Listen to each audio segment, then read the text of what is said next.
नमस्कार विद्यार्थी मित्रांनो, मी Dwarka Prasad Wayal, associate professor of political science, Saraswati Vidya Mandir Kala महाविद्यालय किनवट, आणि आपण पाहत आहात माझे यूट्यूब चॅनल स्पर्धा परीक्षा राज्यशास्त्र. विद्यार्थी मित्रांनो, पहिला प्रश्न तुमच्यासाठी. मागचा टॉपिक तुम्हाला समजला असेल आणि नसेल समजला तर कॉमेंट्स बॉक्समध्ये कॉमेंट्स करा. आणि दुसरा प्रश्न माझ्यासाठी तो असा की तुमच्या प्रत्येक कॉमेंट्सची जे काही उत्तर आहे ते उत्तर तुम्हाला वेगवेगळ्या व्हिडिओच्या माध्यमातून मी देण्याचा प्रयत्न केलेला आहे.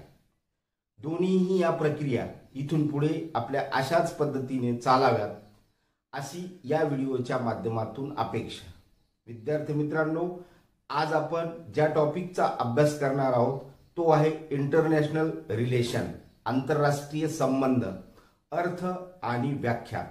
स्पर्धा परीक्षांची तयारी करत असताना आंतरराष्ट्रीय संबंधाचा विषय अत्यंत महत्त्वाचा असतो. त्यावर कुठल्या न कुठल्या भागावर प्रश्न येतच असतात.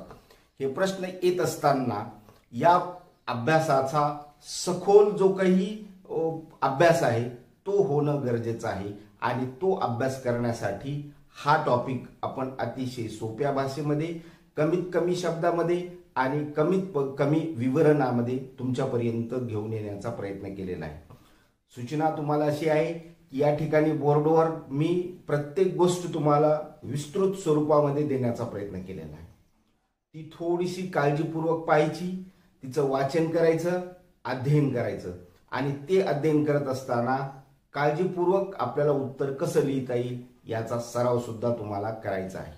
आपण हेही लक्षात घ्या की ज्यावेळेस आपण UPSC सारख्या स्पर्धा परीक्षेचा अभ्यास करतो त्यावेळेला हा सर्वात महत्त्वाचा टॉपिक. बरेच विद्यार्थी असा प्रश्न विचारतात की सर, उत्तर लिहित असताना कसं उत्तर लिहायचं, आणि त्या पद्धतीने कमीत कमी शब्दामध्ये, कारण की ज्या ठिकाणी शब्द मर्यादा असते त्यावेळेला उत्तर कशा पद्धतीचं लिहावे हा प्रश्न विद्यार्थ्यासमोर असतो. तो प्रश्न तुमचा या ठिकाणी सॉल्व्ह होईल.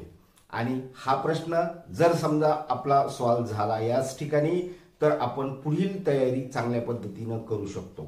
मागच्या व्हिडिओमध्ये या सर्व गोष्टी तुम्ही जाणून घेण्याचा प्रयत्न केलेला आहे.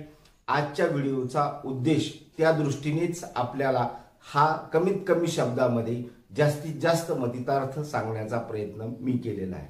विद्यार्थी मित्रांनो, आंतरराष्ट्रीय संबंध हा विषय इंटरेस्टिंग आहे. आणि सर्वात महत्त्वाचं म्हणजे मी या कोपऱ्यामध्ये जे काही प्रमुख अध्ययन घटक दिलेले आहेत ते घटक सर्वात महत्त्वाचे आहेत, कारण त्या घटकाच्या आधारे आपल्याला हा अभ्यास करणं अत्यंत गरजेचं आहे. तुम्ही हे लक्षात घेणं आवश्यक आहे की आंतरराष्ट्रीय संबंधाचा अभ्यास करताना हा जो काही फर्स्ट जो काही पार्ट मी या ठिकाणी ठेवलेला आहे तर हा नवीन आणि स्वतंत्र विषय आहे. हा पहिला भाग लक्षात घ्यायचा. राज्यशास्त्र शिकत असताना राज्यशास्त्र अंतर्गत ज्या मूलभूत संकल्पना आपण शिकतो त्या शिकत असताना आंतरराष्ट्रीय संबंधाचा अभ्यास किंवा आंतरराष्ट्रीय संबंधाच्या बाबतीतच्या काही गोष्टी त्या ठिकाणी आलेल्या नसतात. कारण असं आहे, कारण हा विषय आता प्रत्येक विद्यापीठामध्ये स्वतंत्र पद्धतीनं शिकवला जाऊ लागलेला आहे. मात्र तो राज्यशास्त्राचा भाग आज तरी आहे. जोपर्यंत तो राज्यशास्त्राचा भाग आहे तोपर्यंत तो शिकत असताना ही गोष्ट आपल्याला सर्वात महत्त्वाची लक्षात घ्यावी लागते. आणि तो एक स्वतंत्र अध्ययन शाखा म्हणून अभ्यास घटकामध्ये आज त्याचं इंट्रोडक्शन झालेलं आहे. हा भाग इथे लक्षात घेऊ शकतो. दुसरी जी काही या ठिकाणी गोष्ट तुम्ही लक्षात घेणं गरजेचं आहे ती म्हणजे आंतरराष्ट्रीय संबंध ही एक व्यापक अशा स्वरूपाची संज्ञा आहे. याचं कारण असं आहे, ही व्यापक संज्ञा काय तर आंतरराष्ट्रीय संबंधामध्ये बहुतेक सर्व ज्या काही राष्ट्रांच्या अंतर्गत ज्या घटना घडामोडी घडतात या सर्व घटनांचा समावेश आजच्या कालखंडामध्ये आंतरराष्ट्रीय संबंधाच्या अध्ययन प्रक्रियेमध्ये होऊ लागलेला आहे. हा भाग या ठिकाणी जर आपण लक्षात घेतला तर आजच्या या आंतरराष्ट्रीय संबंधाच्या अध्ययन प्रक्रियेचा संदर्भ आपल्याला समजू शकेल, कारण की ही एक व्यापक अशा स्वरूपाची संज्ञा आहे. हा भाग या ठिकाणी आपण लक्षात घेऊ शकतो. जो काही तिसरा जो काही पार्ट या ठिकाणी मी तुम्हाला देण्याचा प्रयत्न केला आहे. आंतरराष्ट्रीय संबंधाच्या अभ्यासाची पद्धत ही वर्णनात्मक असते, कारण की आपण मागच्या व्हिडिओमध्ये आंतरराष्ट्रीय संबंधाच्या अध्ययनाच्या प्रक्रियेच्या संदर्भात विवेचन पाहण्याचा प्रयत्न केलेला आहे. हे विवेचन तुम्हाला समजलंच असेल, परंतु ज्यांना कुणाला समजलेलं नाही त्यांनी हे लक्षात घ्यावं की हा अभ्यास करत असताना या अभ्यासाची सर्वसाधारण जी काही पद्धत आहे ती पद्धत ही वर्णनात्मक स्वरूपाची कशा स्वरूपाची असते, हाही भाग इथं आपण लक्षात घेतला की आपल्याला उत्तर लिहिणं सोपं जातं. चौथा जो काही घटक आहे, आंतरराष्ट्रीय संबंधाच्या अभ्यासाचा उद्देश जागतिक पातळीवर शांतता प्रस्थापित करणे हा असतो.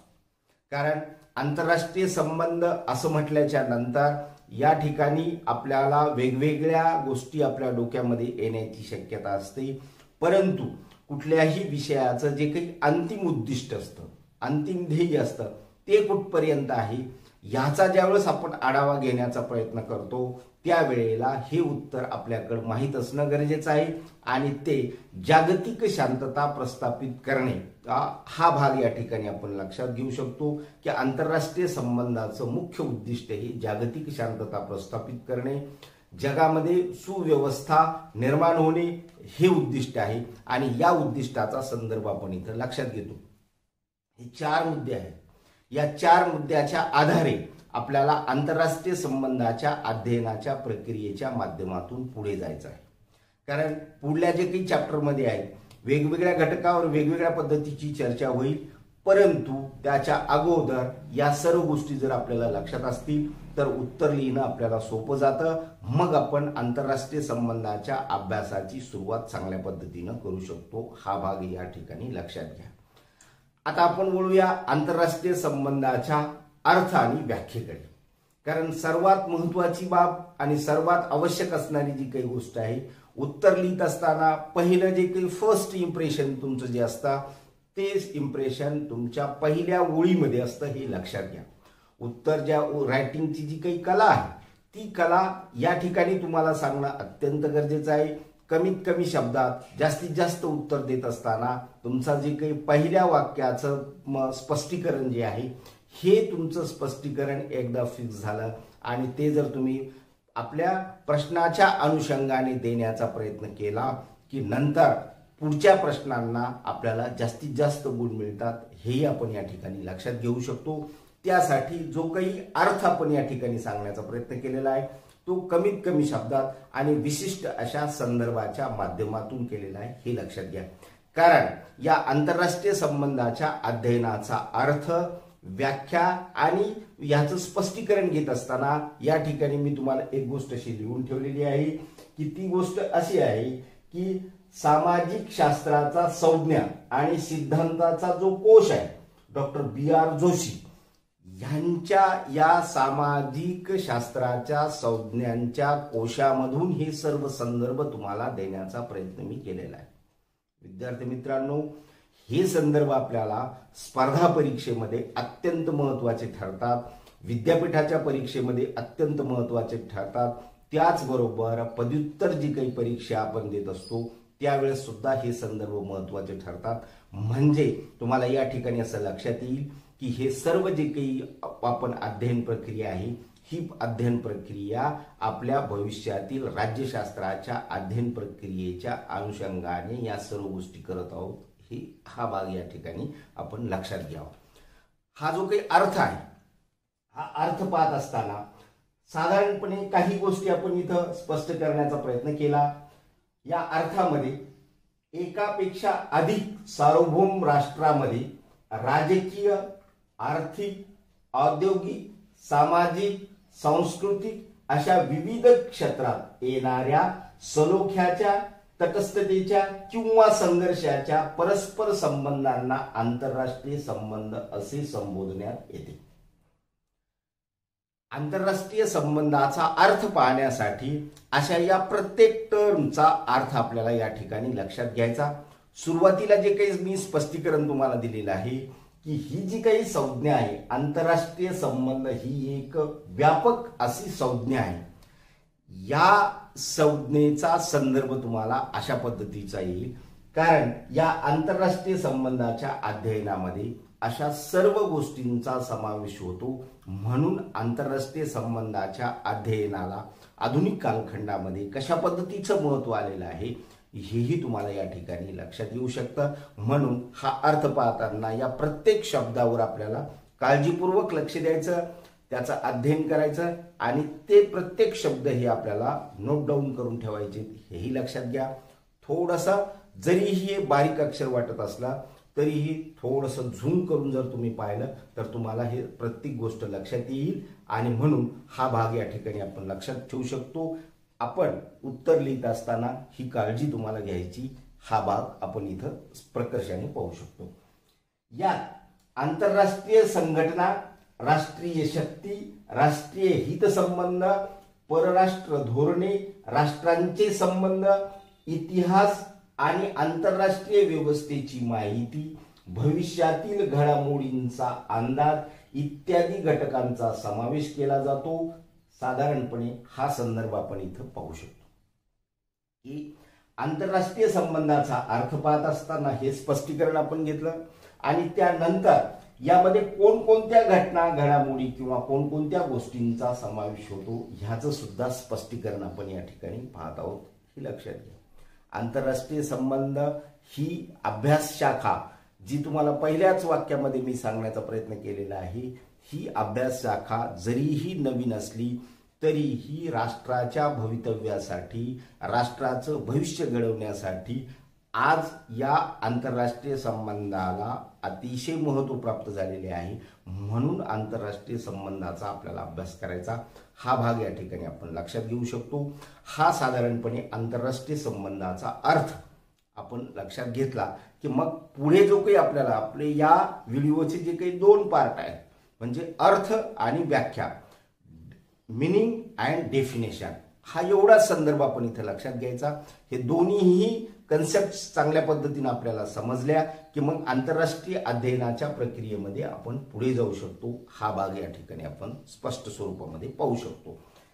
दुसरा जो काही पार्ट आहे ही व्याख्या सांगत असताना तुम्हाला दोन मुद्दे मी अगोदरही सूचित केलेले होते आणि ते मुद्दे असे आहे की काही लेखकांचे जे कोट आहे किंवा त्या कोटेशनच्या माध्यमातून आपल्याला जे स्पष्टीकरण द्यायचं आहे ते अत्यंत महत्त्वाचं असतं आणि ते देत असताना ते कोण आहेत आणि त्यांचा आंतरराष्ट्रीय संबंधाच्या अध्ययनामधील त्यांचा एक्सपिरियन्स कशा पद्धतीचा आहे हे सुद्धा या ठिकाणी लक्षात घेतलं पाहिजे।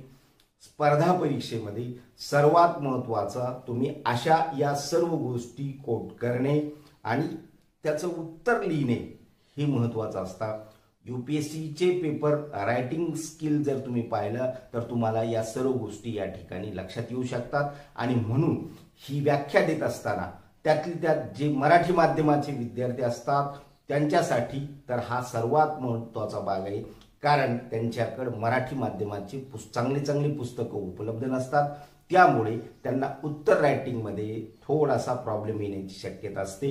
अशा विद्यार्थ्यांनी सर्वात महत्त्वाचं हे स्पष्टीकरण आपण या ठिकाणी दिलेलं आहे ते लक्षात घ्यावं आणि आपलं जे काही रायटिंग कौशल्य आहे ते रायटिंग कौशल्य या ठिकाणी विकसित करण्याचा प्रयत्न करावा, हा भाग या ठिकाणी आपण पाहू शकतो।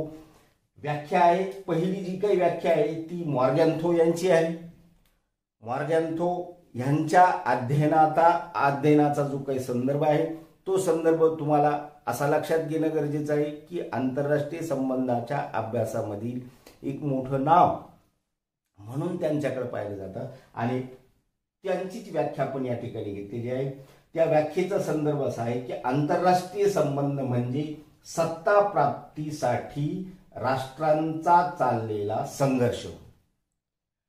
आंतरराष्ट्रीय संबंधाचा जो अर्थ आहे, आंतरराष्ट्रीय संबंधाच्या अर्थाचा जिथं संदर्भ आहे तो म्हणजे सत्ता प्राप्तीसाठीचा संघर्ष।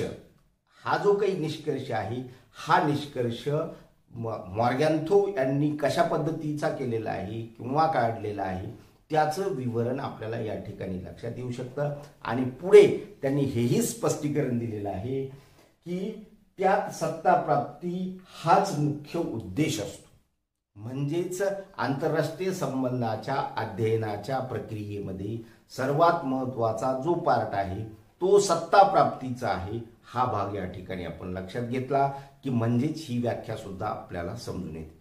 ही व्याख्या अतिशय सोपी आहे, लिहिण्यासाठी सुद्धा तुम्हाला लक्षात राहण्यासाठी सोपी आहे आणि मिनिंगफुल अशा पद्धतीची व्याख्या आहे. यामध्ये आंतरराष्ट्रीय संबंधाच्या अभ्यासाचा उद्देश सुद्धा आपल्याला लक्षात येतो. अशा पद्धतीच्या काही सिलेक्टेड व्याख्या तुमच्याकडे असणं अत्यंत गरजेचं आहे. तो भाग या ठिकाणी तुम्ही नोट करून घ्या. दुसरी जी काही व्याख्या आपण या ठिकाणी दिलेली आहे हर्टमन यांची, त्यांनी असं म्हटलेलं आहे, ज्या प्रक्रियाद्वारे विभिन्न राज्य आपल्या राष्ट्रीय हितसंबंधाची जुळवणी इतर राज्यांच्या राष्ट्रीय हितसंबंधाशी करत असतात त्या प्रक्रियांना आंतरराष्ट्रीय संबंध असे म्हणतात. म्हणजे आपलं जे काही नॅशनल इंटरेस्ट आहे हा सुद्धा एक चॅप्टर आपल्याला पुढे या वर्षीच्या अभ्यासक्रमामध्ये आहे की राष्ट्राचं जे हित असतं या हिताची जी काही जुळवणी आहे ही जुळवणी दुसऱ्या राष्ट्राच्या हिताशी करून घेण्याचा जो प्रयत्न आहे साधारणपणे तिथं आंतरराष्ट्रीय संबंधाच्या सर्व अध्ययन प्रक्रियेच्या या सर्व भागाचा समावेश होतो. हा साधारणपणे या व्याख्यांचा अर्थ आहे. आपण हे या ठिकाणी लक्षात घेऊ शकतो. आंतरराष्ट्रीय संबंधाचा अभ्यास करण्यासाठी अशा काही व्याख्या जर आपल्याला लक्षात राहिल्या तर निश्चित आपण हे उत्तर चांगल्या पद्धतीचं लिहू शकतो. कारण उत्तराचा जो काही हा फर्स्ट पार्ट आहे हे लक्षात घ्या. कारण हेही लक्षात घ्या, ज्यावेळेस आंतरराष्ट्रीय संबंधाचा अर्थ आणि व्याख्या असं स्पष्टीकरण येईल किंवा उत्तर लिहिण्यासाठी तुम्हाला सांगितलं जाईल त्यावेळेला आंतरराष्ट्रीय संबंधाचा अर्थ आणि व्याख्या एवढाच प्रश्न येत नाही, तर त्याला लागून दुसरा पार्ट असतो तो आंतरराष्ट्रीय संबंधाची व्याप्ती असू शकते किंवा आंतरराष्ट्रीय संबंधाचं महत्त्व सुद्धा असू शकतं, कारण की हा त्या प्रश्नाचा उपपार्ट असतो. मग पहिली जी काही आपल्या उत्तराची फेज आहे ती अशी व्याख्यांच्या किंवा अर्थाच्या माध्यमातून स्पष्ट होऊन पुढील आपण कशा पद्धतीचं उत्तर लिहिणार आहोत हा भाग या ठिकाणी आपण लक्षात घेतला पाहिजे. आणि तो भाग लक्षात घेण्यासाठीच आपण या सर्व स्पष्टीकरणाचा संदर्भ तुम्हाला देण्याचा प्रयत्न केलेला आहे. विद्यार्थी मित्रांनो, अभ्यास करत असताना या सर्व गोष्टी आपण लक्षात घ्याव्यात, सुरुवातीलाच लक्षात घ्याव्यात. कारण आपल्याला जो अभ्यास आहे तो अभ्यास जोपर्यंत समजून येत नाही किंवा आपले डाऊट्स क्लिअर होत नाहीत तोपर्यंत त्या अभ्यासामध्ये आपण पुढे सुद्धा जाऊ शकत नाही. म्हणून हे स्पष्टीकरण लक्षात घेतलं की मग आपल्याला आंतरराष्ट्रीय संबंध म्हणजे काय हे समजून येतं या अर्थ आणि व्याख्यांच्या माध्यमातून. या ठिकाणी शेवटचं जे काही वाक्य आपण देण्याचा प्रयत्न केलेला आहे. थोडक्यात आंतरराष्ट्रीय संबंध या संज्ञेत राष्ट्रांच्या राजकीय व गैर राजकीय अशा दोन्ही संबंधाचा समावेश केला जातो. असं जे काही स्पष्टीकरण आहे हे स्पष्टीकरण आपण या ठिकाणी लक्षात घ्यायचं की आज जी काही आंतरराष्ट्रीय संबंधाच्या अध्ययनाची स्थिती निर्माण झालेली आहे या संदर्भात स्पष्टीकरण देत असताना या सर्व गोष्टींचा उल्लेख करावा लागतो की आज आंतरराष्ट्रीय संबंधाच्या या संज्ञेमध्ये वेगवेगळ्या सर्व बाबींचा समावेश होऊ लागलेला आहे. हाही भाग या ठिकाणी आपण पाहू शकतो. म्हणून राजकीय आणि गैर राजकीय अशा सर्व बाबींचा समावेश होतो हे स्पष्टीकरण आपण इथं लक्षात घेऊ शकतो. आज आपण ज्या व्हिडिओच्या माध्यमातून तुमच्यापर्यंत येण्याचा प्रयत्न करत आहोत, तुमच्याशी हितगुज करण्याचा प्रयत्न करत आहोत, या हितगुजाचा संबंध या व्हिडिओच्या शेवटच्या समरीशी आहे हे लक्षात घ्या. कारण प्रत्येक व्हिडिओमध्ये मी तुम्हाला समरीच्या स्वरूपामध्ये आजच्या व्हिडिओचं म्हणजे त्या व्हिडिओचं सार सांगण्याचा प्रयत्न करत असतो आणि ते सार अशा पद्धतीचं आहे. या ठिकाणी हा कोपऱ्यामध्ये मी ही समरी लिहून ठेवलेली आहे, ते सुद्धा तुम्हाला पाहणं गरजेचं आहे. या ठिकाणी प्रत्येक राष्ट्राच्या संदर्भात असा संदर्भ घ्या की प्रत्येक राष्ट्र काय करत असते, आपल्या गरजा भागवण्यासाठी प्रत्येक राष्ट्रास आज दुसऱ्यावर अवलंबून राहावे लागत आहे. ही स्थिती आहे हे लक्षात घ्या. यामुळे हे अध्ययन वाढत आहे. म्हणजे पहिला जो काही पार्ट आपण या ठिकाणी पाहिला की हा नवीन आणि स्वतंत्र विषय आहे आणि हा नवीन आणि स्वतंत्र विषय आहेच तर आहे.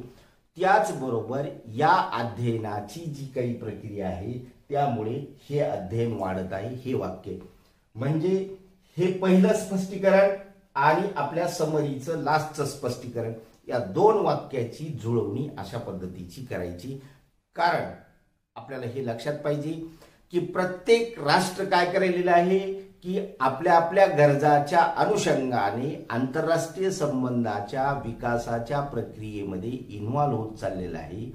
त्याच बरोबर आपला जो काही इंटरेस्ट आहे म्हणजे नॅशनल इंटरेस्ट, राष्ट्रीय हित आपलं काय आहे हे लक्षात घेऊन पूर्वीच्या विचारसरणीमध्ये काही आपल्याला बदल करता येईल का या उद्देशाने आपण हे पाहू शकतो की आंतरराष्ट्रीय संबंधामध्ये वेगवेगळ्या राष्ट्रांना वेगवेगळ्या पद्धतीची भूमिका घेत असताना आपल्या हिताचा विचार करून आपल्या गरजाच्या अनुषंगाने यामध्ये सहभागी होत असताना आपोआपच आंतरराष्ट्रीय संबंधाच्या अध्ययनाच्या प्रक्रियेमध्ये वाढ होत चाललेली आहे.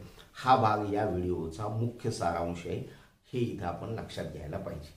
आंतरराष्ट्रीय संबंधाचा अभ्यास करताना मला असं वाटतं की अर्थ आणि व्याख्या अशा या दोन शब्दासाठी किंवा दोन गोष्टी स्पष्ट करण्यासाठी आजचा हा व्हिडिओ अत्यंत महत्त्वाचा आहे.